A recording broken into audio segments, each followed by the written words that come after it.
So last time we talked about a little bit the 6 perfections, and we reviewed that. We talked particularly about generosity and the relationship of that, or the context of the Bodhisattva vow as the ethical point of view.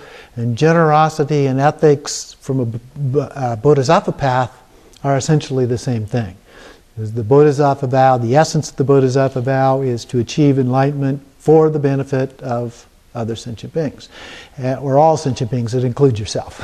So the idea is that what we're trying to do is, through our generosity in some form or other, help everybody achieve enlightenment. Now, we may not be in a position yet to be able to do that in a significant way, but that's the goal. Whether it's in this lifetime or a future lifetime or whatever, it is a form of generosity. But we also saw through a number of the texts that I read that the generosity is not limited to helping people become enlightened. It's ordinary day-to-day kinds of generosity as well. And so anything that we can do to be generous and helpful to other sentient beings can be included as a part of that, even though at some point the idea is to be able to actually help other sentient beings become enlightened. So we go on then to the next part 2, the second training, the first one being ethics, the second one is meditation, although we included the meditation with the ethical piece of this. And then we'll get to wisdom in a couple of weeks. But here we're going to focus on meditation. And for this, I wanted to focus on another significant form of meditation associated with the path of the Bodhisattva. And that is the Four Immeasurables. And so we introduced the Four Immeasurables a little bit earlier. As you recall, they are loving kindness, compassion, joy or sympathetic joy, and also equanimity. Now, when these are taught, we normally begin with equanimity, equality. The idea that everything is and everyone is equal, and then we go back and go through loving kindness, then compassion, and then joy. So today we'll start with equanimity, and the definition of equanimity basically is that we treat every sentient being equally. And so a part of this then is to look at how we can go about doing that. And as a Bodhisattva, we wish that every being would achieve enlightenment. So that's kind of the foundational concept behind all of this in this particular path. And we can imagine from a Buddhist point of view that we don't play favorites. We've gone through endless cycles of reincarnation with different lives that we've had. And so we've encountered virtually every other sentient being alive in the universe in some way or another during one of our lives, according to this point of view. And as a result of that, we need to be careful about how we consider other sentient beings. For example, one of the teachings that is very common in the Vajrayana path in particular, but also the Mahayana, or the Bodhisattva path, is the idea that because of all of these reincarnations, at some point or other, every other sentient being has been our mother. Now, there's also an implicit assumption here that we had a good relationship with our mother. So if you didn't, you can always think of some other human being and use them as a substitute. And if by chance you don't really or aren't quite really sure about reincarnation, you can think of it as a metaphor. As in reality, and how we do the practice, that doesn't really matter. In either case, we're using it in exactly the same way. So whether you really believe in reincarnation, or you sort of kind of maybe believe in reincarnation, or however you approach that, even if you have doubts about it, we can still use it in the same way. So as a Bodhisattva, we want, again, every sentient being to achieve enlightenment. We assume or imply in some of these that they've all been our mother at some point, that we had a good relationship with that person, and therefore we have this sense of caring about them. But it's not just humans, it's all sentient beings. And remember, sentient beings go beyond humans, so other kinds of animals, fish, birds, insects, and so forth are also included when we think about those kinds of things. Or alternately, another way you can approach this is you can think of other sentient beings as Buddhas. Now we've talked about that as well. We'll focus on that more when we get to the next path. But certainly in this one, we also can think about them all as being actual Buddhas. And so, for example, if you swat a mosquito, did you just kill a Buddha? Well, what about those insects that hit your windshield as you're driving your car? It changes the way you see things, the way you think about things, when you start viewing the world in this way. Now remember that in terms of karma, the key is intention. You didn't necessarily intend to kill, maybe you did the mosquito, but you didn't probably intend to kill all of those insects that got splattered on your car. I regularly do practices as I drive. Anytime I notice an insect hitting my windshield, I do a POA practice, which we'll learn about later, for that insect. So there are things that you can do when you are the cause of those, even though it may not have been intentional. And so we think about those kind of things as a part of this. So what is the actual practice then in terms of equanimity? Well, there's lots, but there are two fairly common practices that we run into a lot when we talk about the practice of equanimity. The first one is equalizing self and other, and the second one is exchanging self and other. So in this particular practice that I'm going to talk about, we actually include both of them. So we kind of do phase 1 and then phase 2, if you will. So we begin by equalizing self with other, and then we go on to exchanging self with other. But you can do them as separate practices if you prefer. And so when you do this, it would be very much like the other practices that we have done in terms of setting your intention, taking refuge, and so forth. But the specific things in terms of the practice of equanimity is to think about how you and all other sentient beings want happiness and peace. Okay? All sentient beings want happiness and peace. And that's a basic assumption, if you will, of Buddhism. But it's also included in the definition of a sentient being. A sentient being is any being who can experience happiness or suffering. And so the idea is none of us want suffering and all of us want some form of happiness. And so in the very definition of sentient being, this idea is embedded. And so we begin with the idea that over these beginningless lifetimes, from the Buddhist point of view, there was no beginning to the universe. It has always been. It seems that in some ways we could say the same thing from a scientific point of view. These days more and more talk about that kind of a point of view, even though this particular universe may have started with the Big Bang and may at some point disappear. The idea is that there are multiple universes to which there has never been a beginning. It's always been that way. And so the idea is that throughout all of these beginningless lifetimes that we have experienced, we have been stuck in samsara. We have not yet achieved complete Buddhahood.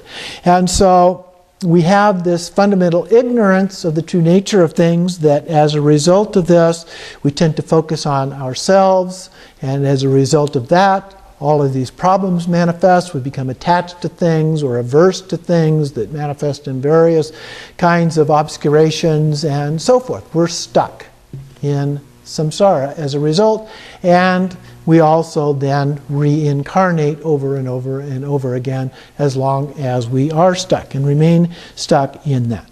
So we want peace and happiness. So the idea is that we think about, we want peace and happiness. All sentient beings want peace and happiness. And so, particularly in that context, we are all equal. Okay? There is no difference between any one sentient being and any other in that sense. We all want peace and happiness.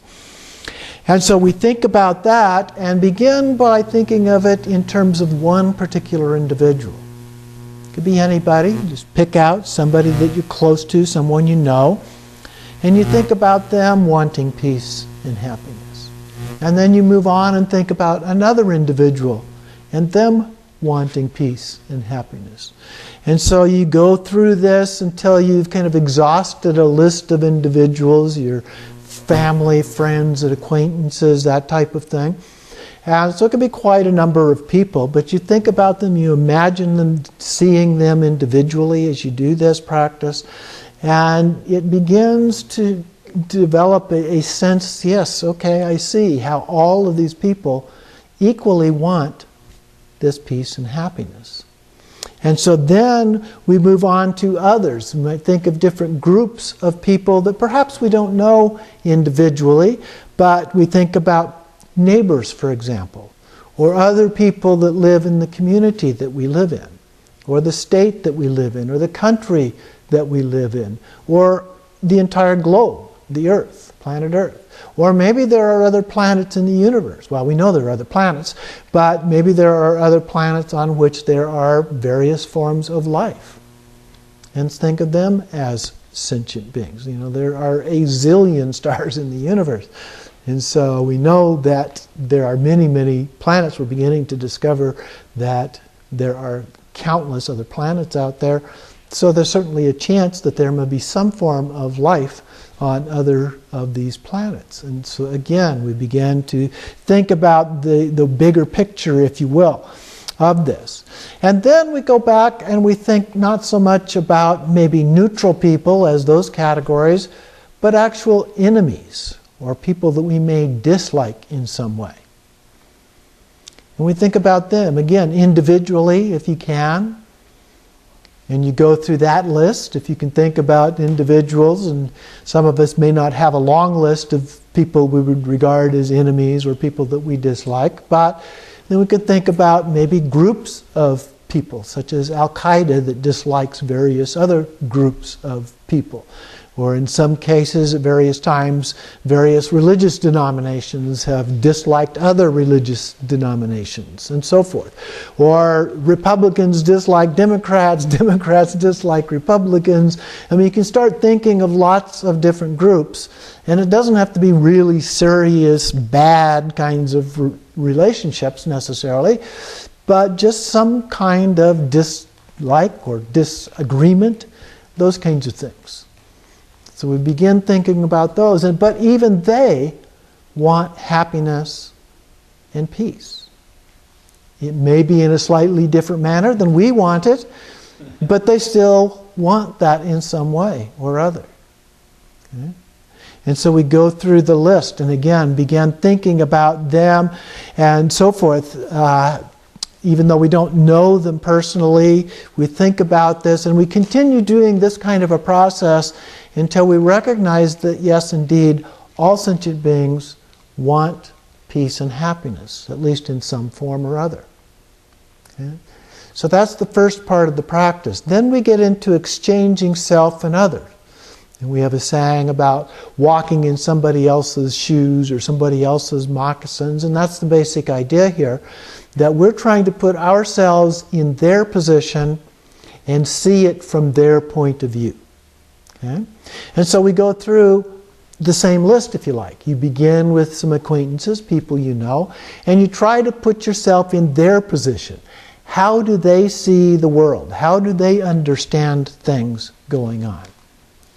And how would they feel if they were in your shoes, looking at the world from your point of view? Okay? So you pick one particular person and try to change places with them.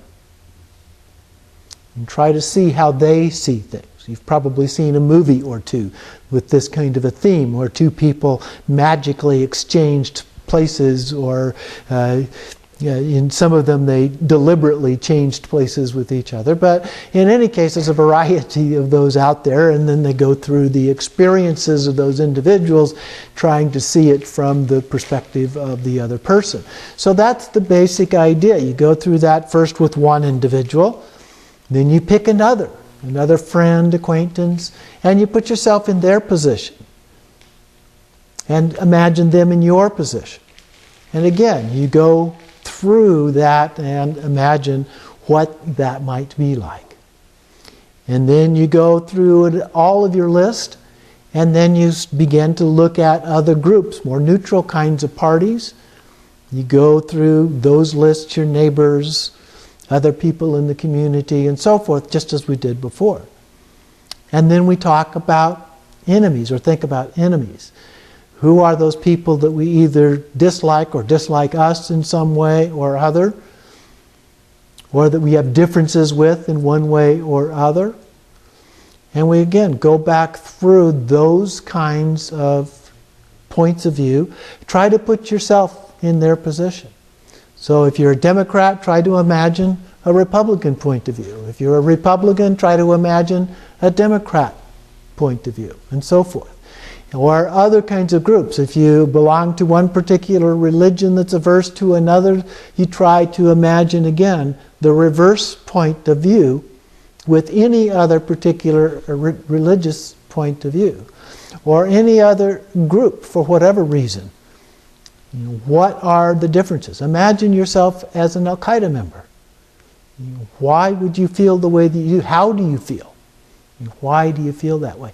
What would that person feel like if they were in your shoes? Okay? And so you go through as many of these exchanges as you possibly can, from one to another, to another, to another, exchanging that point of view until you begin to realize we all, again, have this common feature that we all want happiness and its causes. We don't want suffering and its causes. We want this happiness and peace. Okay? So that is the thrust of the entire practice that we do here. And then, as we did before, at the end of that process, then we let go of it. We just relax into the natural state. Let go of all the thoughts, all the concepts, everything about it, and just relax without any thoughts. If any thoughts do come up, again, we just let them go and just rest in that natural state as long as we can. And then we conclude the practice by dedicating the merit to that practice. So those are the practices on equanimity. They can be done back to back like I just described, or they can be done one on a particular day, another on a different day, one in the morning, the other in the afternoon. There's lots of different ways that you can go about doing these practices. Now I want to go on and go to the next one in the list then. We started with the last one, now we go back to the first one. Loving kindness, or sometimes called metta, M-E-T-T-A, metta meditation. So the focus is here on loving kindness. Now, in the previous one, we talked about everyone wants loving kindness, happiness and its causes. That's the technical definition of loving kindness in Buddhism, is the wish for happiness and its causes. So we were just talking about loving kindness, even though we didn't call it by that name. And so we wish particularly that they would have ultimate happiness, which would be Buddhahood, but it's also ordinary happiness, the day-to-day kinds of feel-good happiness that we all also like as a part of this, or relative happiness, if you will. So it's not exclusively the ultimate level, although that would be the highest level from the Buddhist point of view, but other kinds as well. And so we want to make sure that these things, because one of the potential problems is that these things could actually be harmful to someone else. So again, we fall back on our ethical point of view. Just because it causes happiness isn't necessarily a good thing. So we have to be a little bit careful about that. We're not trying to cause harm to other people. So we do need to be a little bit careful about that. They may like booze really well, and so getting them really super drunk to the point where they get really sick or potentially even die would not necessarily be a good thing. Okay? So we do want to be a little bit careful about those kinds of things as we go about this and think about it. Keep the ethical context in the point of view as we go about doing these things. So this practice focuses on a feeling of loving kindness for all beings. And the way that we go about this, again, we begin with our intention. Then we take refuge. We sit in stillness, again with our back straight. We rest for a little bit, take a couple of deep breaths. And then we think about someone we love. Someone that we really care about in some way. It could be a spouse, it could be a lover, it could be a friend, it could be a child, it could be a relative, it could be anybody. Okay? But you think of one individual, you think of that person, and then you bring that feeling into your heart chakra. Okay? This is all about feeling. So you want to get really in touch with that feeling of love for that person. So you focus on it first at your heart chakra. And as you begin to focus on that, you begin to feel it grow. As it grows, it fills up and begins to just really feel like it's almost going to burst out. And then it expands and goes outside of the heart chakra and begins to fill your entire body very slowly, systematically, radiates throughout your body. And then as the pressure begins to build up in your body, it begins to want to expand outside of your body even. And so you begin to feel it radiate outside of your body and touch all of those people that are nearby. We're all sitting here together. You can imagine it radiating out to each other, but as you do the practice, whoever is in your immediate vicinity, or even imagine someone in your immediate vicinity. But it doesn't stop there. It keeps growing and it radiates on out to the people that live around you. And then it keeps going throughout the neighborhood, throughout the community, throughout the state, throughout that part of the country, throughout the entire continent, the hemisphere, and clear around the entire globe. And it embodies not only human beings, but all other sentient beings as well. So as it radiates out throughout the entire planet and all sentient beings, it grows even stronger and begins to radiate out through the solar system and the entire galaxy. And then from that galaxy on out to the other countless galaxies throughout the entire universe. And then from our universe on out through every other universe, clear across space and time.